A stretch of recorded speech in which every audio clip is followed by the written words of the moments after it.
Catherine était proche de ses parents jusqu'à ce qu'elle commence à sortir avec Joël. Mais ils se séparaient et se remettaient constamment ensemble. Quand il a disparu, sa mère ne s'attendait pas à le trouver dans la chambre de Catherine. Mais ensuite, ils ont découvert ce qui s'était passé. Catherine et ses parents, Jackson et Melinda Ballard, vivaient dans la paisible ville de Boise, Idaho. Ils avaient une relation étroite parce que leur fille n'était pas la personne la plus extravertie. Elle avait des amis mais préférait leur compagnie. Ils jouaient à des jeux de société tous les vendredis soirs et allaient bruncher le dimanche. Catherine est restée à la maison pendant ses études universitaires et n'avait pas encore l'intention de partir. Elle n'a jamais compris l'idée qu'on devait déménager dès ses 18 ans. Oh, chérie. C'était probablement de la propagande des médias ou quelque chose comme ça, a répondu Madame Ballard lorsqu'elle leur a demandé ce qu'il en pensait lors de l'une de leurs soirées jeux de société. Ta mère a raison. Honnêtement, je n'ai jamais compris. Nous avons déménagé à 18 ans parce que nous nous sommes mariés. On pouvait obtenir de meilleurs emplois à l'époque, et le financement d'une maison était facile. Pas comme aujourd'hui, a ajouté Monsieur Ballard, je suppose que je vois toutes ces autres personnes déménager, et je ne veux pas du tout partir, murmura Catherine.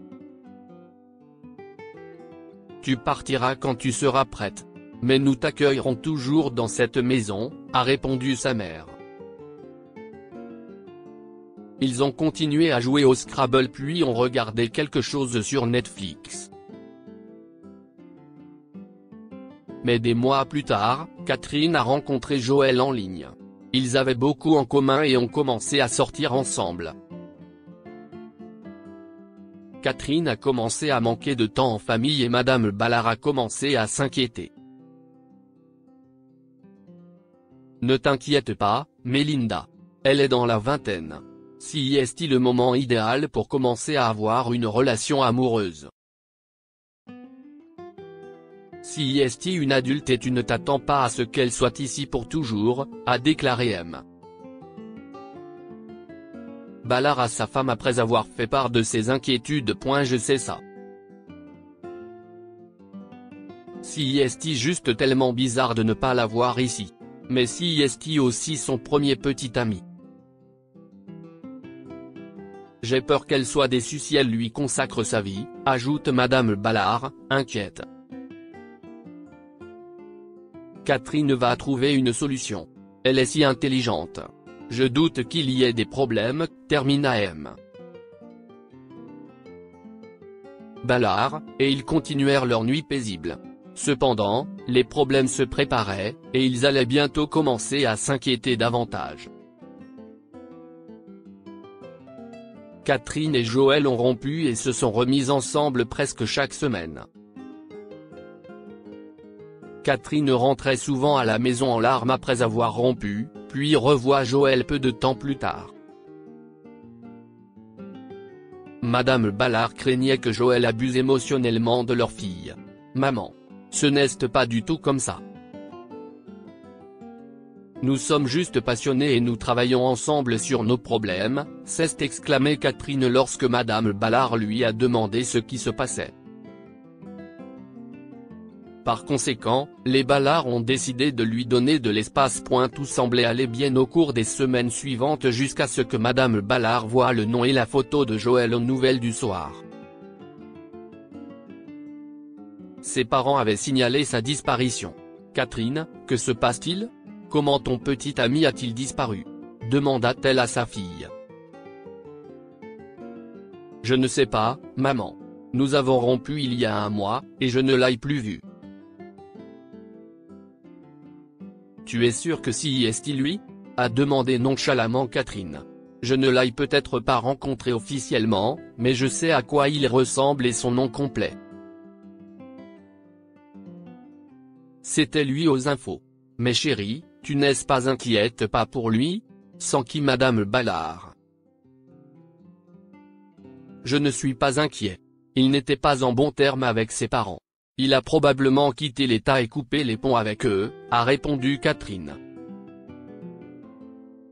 Et elle a continué à regarder la télévision comme si de rien n'était. Madame Ballard a laissé tomber, mais son mari a remarqué que la réaction de leur enfant était étrange. Elle l'aimait vraiment. Je ne comprends pas pourquoi elle agit comme si de rien n'était, a-t-il marmonné. Je sais. Catherine est vraiment bizarre. Elle est si gentille. Peut-être qu'elle sait où est Joël et ne veut rien dire.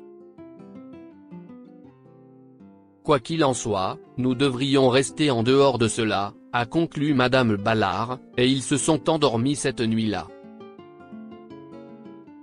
Cependant, Catherine a continué à agir bizarrement. Elle est restée dans sa chambre tout le temps et n'a pas permis à Madame Ballard d'y entrer.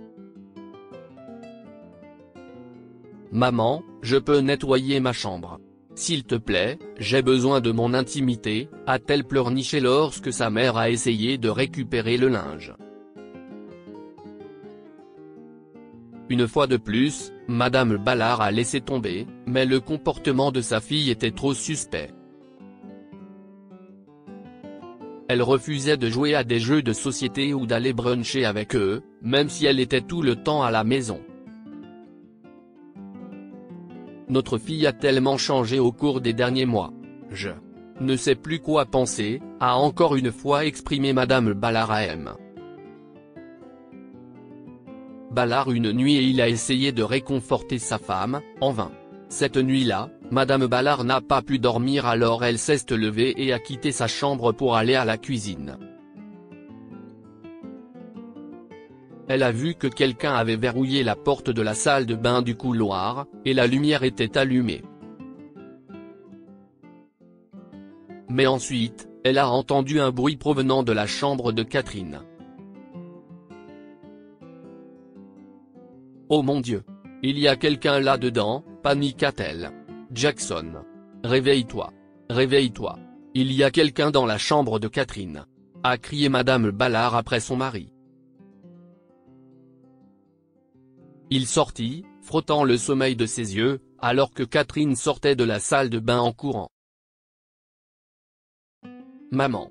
Pourquoi cries-tu » demanda Catherine, se dépêchant d'essayer de bloquer la porte de sa chambre.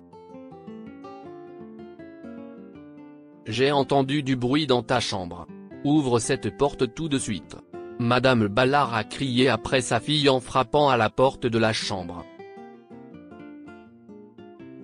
« Il n'y a rien ici. Arrête !» Catherine a crié et a essayé d'arrêter sa mère.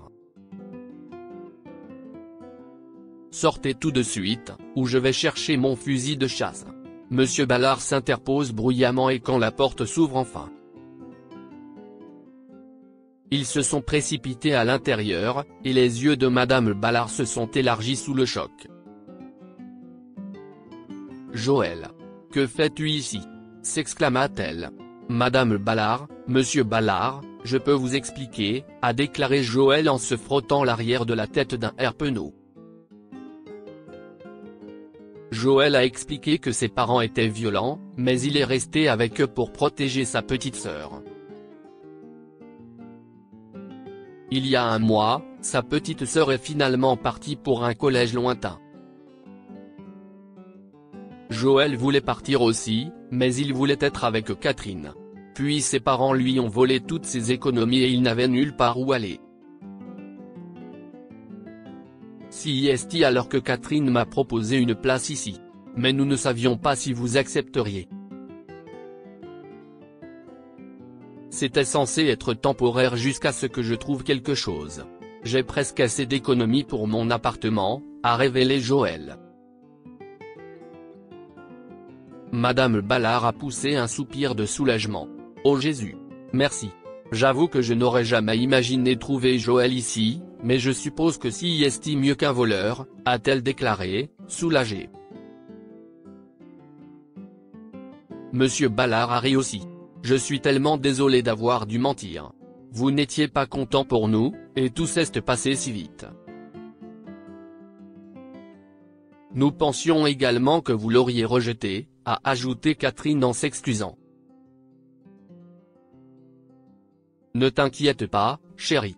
Mais vous devriez toujours nous dire la vérité parce que notre imagination est pire, la réconforta M. Ballard. Joël a déménagé quelques jours plus tard, et les parents de Catherine ont eu la chance de le connaître davantage. La plupart des problèmes initiaux que lui et Catherine avaient étaient dus au stress causé par ses parents. Tout était parfait maintenant qu'il soit libre. Que pouvons-nous apprendre de cette histoire? Laissez vos enfants comprendre les choses.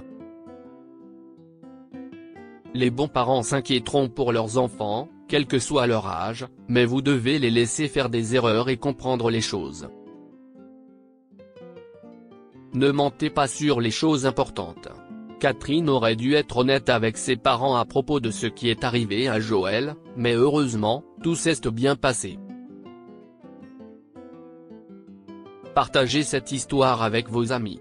Cela pourrait égayer leur journée et les inspirer de parents qui ne voulaient pas avoir d'enfants. Sur Reddit, un utilisateur a ouvert un sujet à propos des parents qui n'aiment pas leurs enfants et cela a suscité les réactions du public. Plusieurs d'entre eux ont, en effet, réagi à ce post en partageant leur expérience. On vous donne les détails. Abonnez-vous à Mon Mama sur Google News.